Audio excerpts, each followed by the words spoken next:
हाँ, जो मजबूर हो जाए बशर्ते कि अल्लाह की नाफरमानी न करे और हद जरूरत से बाहर न निकल जाए, उस पर कुछ गुनाह नहीं।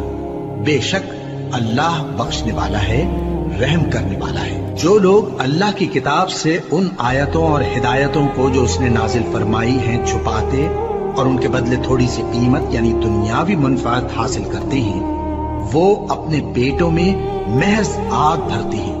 ऐसे लोगों से अल्लाह क़यामत के दिन न कलाम करेगा और न उनको गुनाहों से पाक करेगा, और उनके लिए दुख देने वाला अज़ाब है। ये वो लोग हैं जिन्होंने हिदायत छोड़कर, गुमराही और बख्शिश छोड़कर अजाब खरीद लिया। ये आतशे जहन्नम की कैसी बर्दाश्त करने वाले हैं। ये इसलिए कि अल्लाह ने किताब सच्चाई के साथ नाजिल फरमाई, और जिन लोगों ने इस किताब में इख्तिलाफ किया वो जिद में आकर नेकी से दूर हो गए। नेकी यही नहीं कि